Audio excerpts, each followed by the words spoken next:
Sometimes bad ground is good ground. It's good when it's so bad that it discourages development and encourages preservation. Still, it's bad ground. Indian Mountain, which straddles the Georgia-Alabama line near Eason Hill in northwest Georgia and Rock Run in northeast Alabama, is bad ground.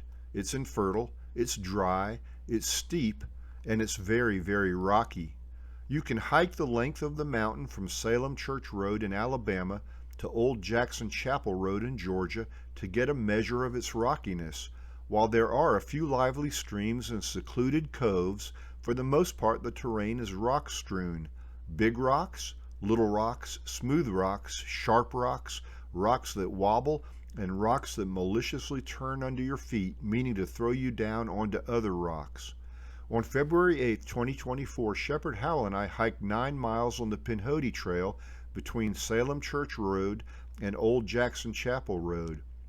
Most trail resources measure this stretch at 7 miles, but we determined that it's 2 miles longer.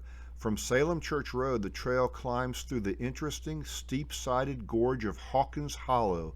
Then it ascends steeply over rocky terrain, of course, to the top of Flagpole Mountain, which is really the western part of Indian Mountain. At a derelict flagpole set in a discouragingly ugly clearing, on the mountainside, there are expansive views to the west. This section has some of the most hideous erosion you'll see in our southern Appalachians. A nearby ATV park somehow gained the use of this land, and its patrons drive willy-nilly straight up and down the mountainsides. The shallow rocky soil doesn't hold up well under the endlessly repeated assaults. Grotesque vertical gashes mar the terrain, as if a mechanized infantry division had been practicing its assault on Monte Cassino each year since 1944. I've never seen such mountain despoliation in Georgia. Perhaps our laws and our Department of Natural Resources are more protective and effective than those in our neighboring state, though we fight our own battles. ATVers love this ground. Paradoxically, they despoil it by showing their love like a demented Freddy Krueger tenderly raking the face of his loved one with colossal fingernails. These are nightmarish scars. Roughly 2.5 miles into the journey, you enter forever wild land. The recreational scars stop here. From this point to Jackson Chapel Road, there's steep ground, lots of stunted trees, and terrain that is naturally rocky and comparatively unspoiled, or so it seems to the modern eye. But the ATVers weren't the first to denude swaths of this mountainside. A century ago, iron mining companies worked all around the mountain, eating away at its lower slopes, digging and gashing to find and remove hematite. They found it, furnaces were built, and tons of soil and iron ore were removed. Old strip mining scars are still evident today, where deep, wide, unnatural depressions in the earth and mounds of overburden are telltales of the mining decades. But pines and hardwoods have modestly reestablished forests, beginning the healing process that unfortunately can never be completed.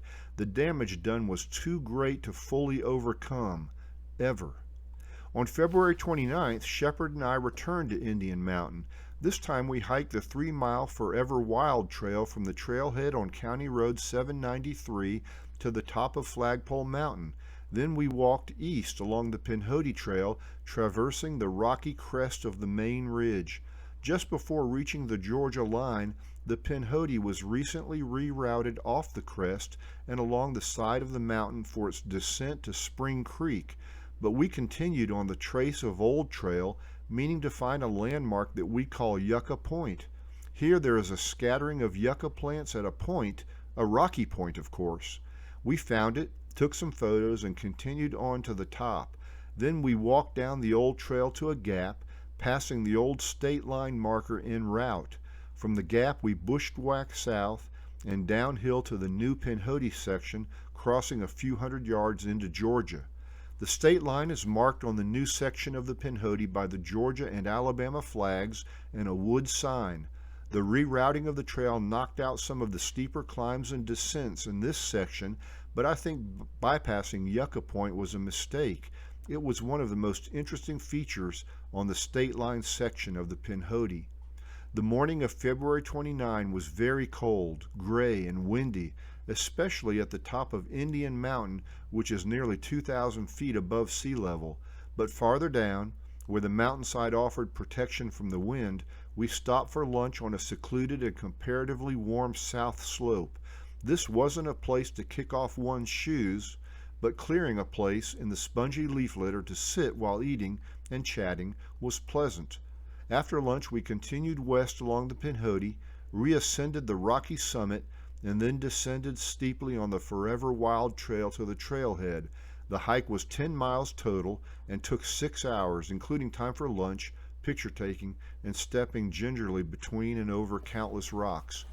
Over 2 days in February 2024, we hiked 19 miles on Indian Mountain, saw 1 deer, 1 backpacker, a few squirrels, about 28 ugly ATV gashes, scores of old iron mining scars, and 148 billion rocks.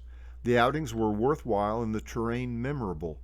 This isn't national forest land, this isn't wilderness, but it is mostly wild and open to the public. There's merit in that. Thank you for watching this Georgia Backroads program.